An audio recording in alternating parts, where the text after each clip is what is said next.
Esta mañana tenemos el gusto, el privilegio de una vez más venir a la palabra del Señor, a encontrar en ella el manantial de vida, de gracia, de bendición para nuestra vida. Estamos este día en el capítulo 14 del primer libro de Crónicas. Vamos a leerlo, primero de Crónicas 14. Dice así la palabra del Señor. Hiram, rey de Tiro, envió a David embajadores y madera de cedro y albañiles y carpinteros para que le edificasen una casa. Y entendió David que Jehová lo había confirmado como rey sobre Israel y que había exaltado su reino sobre su pueblo Israel. Entonces David tomó también mujeres en Jerusalén y engendró David más hijos e hijas. Y estos son los nombres de los que le nacieron en Jerusalén: Samúa, Sobab, Natán, Salomón, Ibar, Elisúa, Elpelet, Noga, Nefeg, Jafía, Elisama, Beeliada y Elifelet. Oyendo los filisteos que David había sido ungido rey sobre todo Israel, subieron todos los filisteos en busca de David. Y cuando David lo oyó, salió contra ellos. Y vinieron los filisteos y se extendieron por el valle de Refaim. Entonces David consultó a Dios, diciendo: ¿Subiré contra los filisteos? ¿Los entregarás en mi mano? Y Jehová le dijo: Sube, porque yo los entregaré en tus manos. Subieron pues a Baal Perasim, y allí los derrotó David. Dijo luego David: Dios rompió mis enemigos por mi mano, como se rompen las aguas. Por esto llamaron el nombre de aquel lugar Baal Perasim. Y dejaron allí sus dioses, y David dijo que los quemasen. Y volviendo los filisteos a extenderse por el valle, David volvió a consultar a Dios, y Dios le dijo: No subas tras ellos, sino rodéalos, para venir a ellos por delante de las balsameras. Y así que oigas venir un estruendo por las copas de las balsameras, sal luego a la batalla, porque Dios saldrá delante de ti y herirá el ejército de los filisteos. Hizo pues David como Dios le mandó, y derrotaron al ejército de los filisteos desde Gabaón hasta Geser. Y la fama de David fue divulgada por todas aquellas tierras, y Jehová puso el temor de David sobre todas las naciones. Bien, este capítulo 14 de primer libro de Crónicas nos va dando el relato de esta etapa en la que David había comenzado a reinar. Hay como 3 segmentos en el capítulo. Los primeros 2 versículos cuentan de cómo el rey de Tiro, que era aliado de David, amigo de él, le envió embajadores y madera, albañiles, carpinteros, para edificarle una casa. Este segmento, esta parte, esta sección nos muestra algo bueno, positivo, agradable, de bendición. Él está comenzando a reinar y obviamente que eran buenas noticias, y en nuestra vida vayámoslo aplicando a nuestra vida. Qué bueno cuando hay buenas cosas, qué bueno cuando experimentamos bendiciones, circunstancias favorables, digamos, cuando recibimos apoyo, respaldo, aprobación, cuando hay personas que nos ayudan, cuando hay circunstancias a nuestro favor. Eso es bueno y es razón para alegrarnos. Dice de hecho el versículo 2 que David entendió que Jehová lo había confirmado como rey sobre Israel y que había exaltado su reino sobre su pueblo Israel. Hay muchas situaciones que pueden ser como señales o confirmaciones de cómo Dios está con nosotros, y eso, repito, es algo bueno para que lo agradezcamos al Señor y para que lo celebremos. Pero veremos ahora que no todo siempre será así, no todo siempre será maravilloso, color de rosa, también habrá dificultades y luchas. En la siguiente sección, del 3 al 7, cuenta que David tomó mujeres en Jerusalén y que engendró más hijos e hijas. Ya él tenía mujeres, ya tenía hijos, y luego aparece en la lista, en los versículos 4 al 7, de los hijos que le nacieron en Jerusalén. Bueno, los hijos son bendición del Señor, y dice la palabra de Dios que el que haya esposa haya el bien y alcanza la benevolencia del Señor. Pero sabemos que no era el plan o propósito de Dios que él tuviera más de una mujer. Cuando analizamos la vida de David es una de las cosas que nos muestran desde dónde se originó esa tremenda caída que después tuvo con Betsabé. No fue algo aislado o casual. Desafortunadamente aquí vemos que David se permitió a sí mismo algo que de pronto culturalmente era aceptado. En ese tiempo que los reyes tuvieran muchas mujeres era normal, que tuvieran concubinas era normal, era culturalmente aceptable, aprobado y como inclusive casi que necesario, pero no era así en el diseño de Dios. No podemos nosotros como sus hijos y su pueblo vivir como viven los demás, adaptarnos a la cultura, dice Romanos 12, no os conforméis a este siglo, que significa no tomen la forma de este siglo, no se hagan como el siglo, no asuman la forma de pensar, vivir, los valores que a menudo son antivalores de la cultura. Entonces, sí, David se encajó, se amoldó a lo que culturalmente era aceptable para un rey y tuvo muchas mujeres, pero en realidad eso, ¿qué había en el trasfondo? Había una tendencia, una inclinación de él en el tema sexual, principalmente, pienso, y él se permitió y eso le acarreó luego grandes problemas. La tercera sección, del versículo 8 hasta el 17, habla de las batallas y las luchas, habla de los filisteos. Entonces, a diferencia o en contraste con los primeros dos versículos, como estábamos comentando, que él encontró y disfrutó situaciones agradables, amigos, respaldo, bendiciones, regalos, etcétera.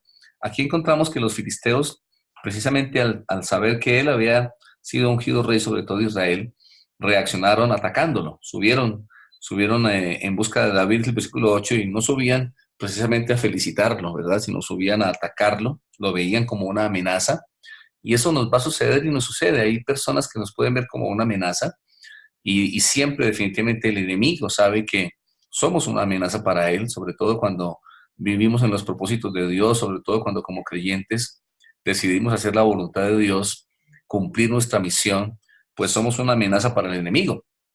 Y entonces necesariamente habrá reacciones de parte del enemigo, habrá ataques, habrá batallas.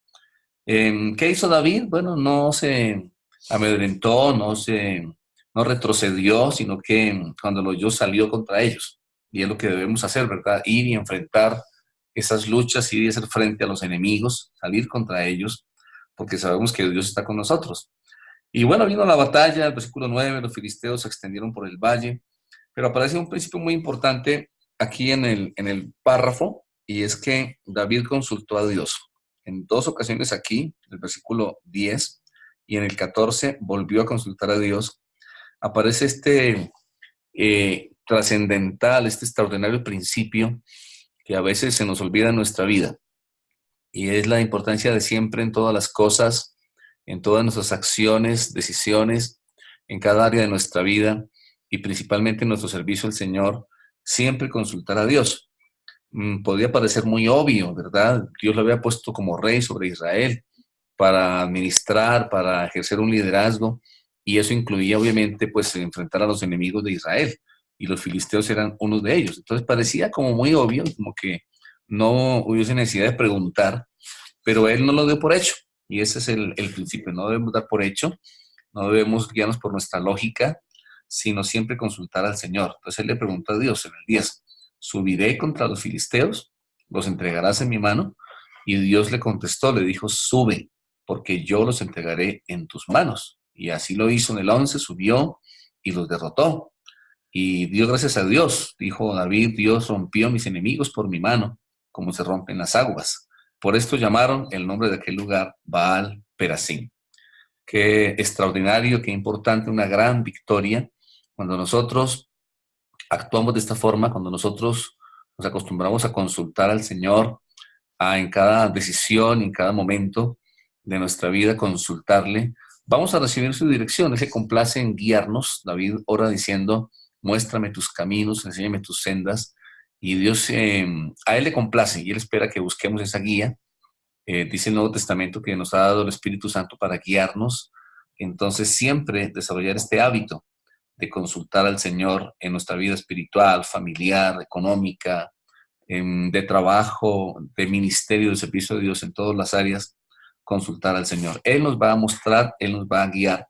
No solamente su voluntad, que es buena, agradable y perfecta, sino también sus tiempos y sus métodos. Dios tiene tiempos para cada cosa y métodos para cada cosa. Lo que Él quiere que yo haga, cuándo quiere que lo haga y cómo quiere que lo haga.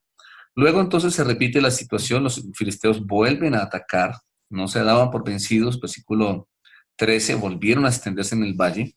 Y entonces una vez más, acabando de consultar y habiéndole el Señor dicho, ve y atácalos, y habiendo tenido una victoria, lo más natural era ya, vamos, salgamos nomás, ataquémoslos, enfrentémoslos, Dios está con nosotros, ya le consulté. No, David volvió a consultar al Señor en el 14, y Dios le volvió a contestar. Y no solamente esta vez le dijo que fuera, que subiera, sino que le dio pasos y estrategias muy específicas. Le dice en el 14, no subas tras ellos, sino rodéalos para venir a ellos por delante de las balsameras. Y en el 15, así que oigas venir un estruendo por las copas de las balsameras, sal luego a la batalla, porque Dios saldrá delante de ti y herirá el ejército de los filisteos. Tomarnos el tiempo necesario para consultarlo a él y escucharlo. Miren cómo aquí le da el Señor a David pasos muy específicos, estrategias muy concretas, y eso mismo quiere hacer con nosotros. A veces estamos demasiado apresurados, a veces no tenemos tiempo, estamos llenos de activismo, y lo más importante no hacemos tal vez que es esto, consultar al Señor, detenernos, escucharlo, venir a su palabra y dejar que Él nos muestre lo que quiere que hagamos, como ya dijimos, cómo y cuándo. Entonces, bueno, Dios le mostró. Y obviamente cuando Él nos muestra, pues hacerlo. El 16 una vez más dice que Dios hizo como Dios le mandó, siempre hacer como Dios nos manda, y el resultado siempre será el mismo, y es victoria. Derrotaron al ejército de los filisteos, desde Gabaón hasta Geser. Y la fama de David fue divulgada por todas aquellas tierras, y Jehová puso temor de David sobre todas las naciones. Qué hermoso pasaje, cuántas cosas aquí podemos aprender, y necesariamente les animo a que hoy cada uno de nosotros pues nos dejemos confrontar por la palabra del Señor. Si es que hemos fallado en esto, reconocerlo, arrepentirnos. Si es que no hemos consultado al Señor, hemos a veces actuado apresuradamente o dentro de nuestra lógica o nuestra experiencia, tal vez queriendo repetir modelos nuestros o de otras personas, y no buscar la dirección, la guía del Señor. Yo les animo a cada uno a que en cada aspecto, insisto, nos detengamos. Por eso la palabra de Dios habla de la importancia de buscarlo, la importancia de esperar en Él, la importancia de escuchar al Señor para que podamos ser guiados por Él y entonces ver su gloria y experimentar victoria como es su propósito. No demos por hecho, insisto, tomemos las promesas del Señor, pero esas promesas, lo que Él quiere, lo que Él nos ha dicho, siempre decir, bueno, Señor, entonces, ¿qué hago? Es momento, es tiempo, esta es la manera, ¿quieres que me levante? ¿Quieres que vaya? ¿Dónde quieres que vaya? ¿Cómo quieres que actúe en cada aspecto, en cada paso de nuestra vida? Su palabra se va a cumplir, sus promesas se van a cumplir, el enemigo de hecho ya ha sido derrotado, ya Él nos ha entregado la tierra, Él promete que va con nosotros, que va delante nuestro, y eso se va a cumplir siempre, pero tenemos que siempre, insisto una vez más, convertirnos en personas con este hábito de estar con Él, de buscarlo y de esperar su guía y su dirección específica para nuestra vida.